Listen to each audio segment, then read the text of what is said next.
Alright, so this is Castor's second session of riding from the ground. I want to make this a little bit more clear to him. I just want to stand next to his shoulder, make sure he's used to that, because he really wanted to get out of position, so I'm just going to click and feed here for being at his shoulder. Last time he wanted to always position me by his head. He didn't understand what it is that I wanted. Here I'm just pressing like right where my leg would go at the girth and see if he'll go forward. I should have been using a target to show him there. I went and used my hand like he knows the cue to lunge, and he did go forward, but I should have been using a target because it would have been so much easier if he would have just followed it and I could have added in that tactile cue first. So he's going forward here, but he's confused. He's like going sideways. So if I would have just showed the target, there he wants to touch the cone. So he's swinging around and like all over the place. So I probably should have gotten rid of the other distractions. Maybe did this around the round pen. Definitely used a target so he could see where I wanted him to go. This is definitely not going to be a how-to. It's just going to be these are the mistakes I made. Don't make the same mistakes. And this is what you could do to fix it. So this is better. I'm going next to his shoulder, making sure he's cool with me at the shoulder, rewarding him for that.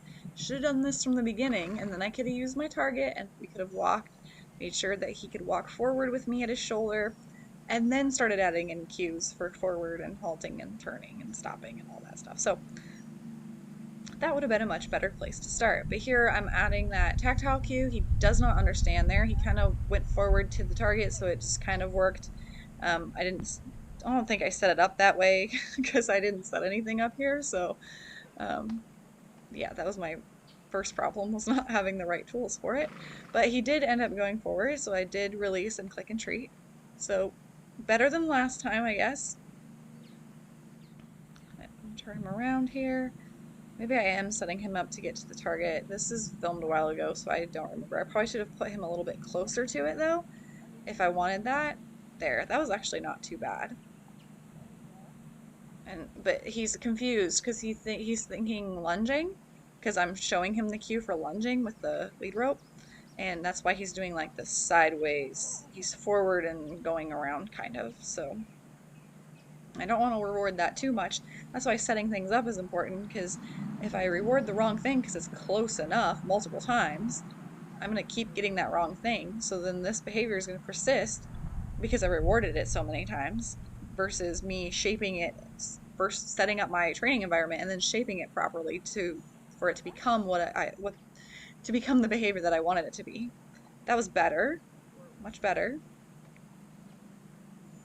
But, you know, now I know a lot more of what I'm doing and less experimenting and more focused and stuff like that. So I just think it was an interesting clip because I got it so wrong.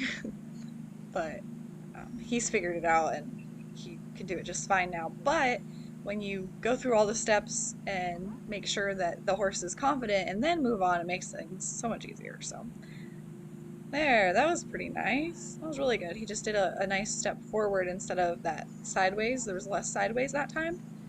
But I should have just started out with me just standing next to his shoulder, click and treat for him letting me stand there, both sides. Then I should use my target, ask him to go forward, and then walk with him on his shoulder and do that both sides.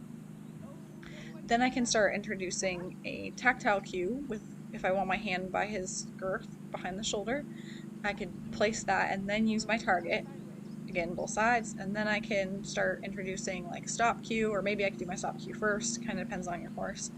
And I could again use the target to show him what I want. So I would add my tactile rein cue, gently show him with the target, instead of here where I'm just asking and he's like, I have no idea. He eventually does come to a stop, but you can tell like he's confused. He picks his head up, his ears are back, he's just like, what does this mean? He doesn't know what that means.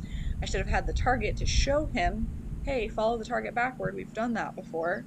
This is just adding on the tactile cue versus here's just pressure for no reason. So you can see why he's being confused. And this happens a lot in training. The horse doesn't know what you want. Like, Castor is trying really hard for me here. And like at the time I was frustrated. I was like, oh, he's just not getting it. This stupid horse. Like, why isn't he getting it? And it's like my fault the whole time. So that's why I wanted to show the video That's a very common scenario with horse training is like, oh, that dang horse, he's just not very smart. And it's like, no, actually, I didn't set it up for him to be successful in any shape or form. So, but that's why I wanted to kind of see that. And I also ended up with that foot lift. So he was offering that to me too. But that forward movement was actually very nice. Somehow the foot lift got in there. But again, setting it up, breaking it down, set up the environment, set up the behavior, break it down into tiny pieces, and then get your clean loops so you don't have all this crap in them. Like I have the sideways, I have the hoof lift. Like he's very confused. And then I have to work twice as hard because later on I need to get rid of all that stuff. So I am getting somewhat closer to the behavior, but I could have, there's the foot lift again. I could have done this so much easier, faster, and cleaner if I would have just used the target and broken down the behaviors. And I always say that in a lot of my videos where I'm like, break things down, go back, break things down. This is a good example of that. Is like, this is what happens when you don't break things down because your horse gets confused and then you get frustrated. So he is better with me at the shoulder though, so we do have some positives there, and now I know not to do that, so that's another positive. But he was a good sport, so we'll do better in the future.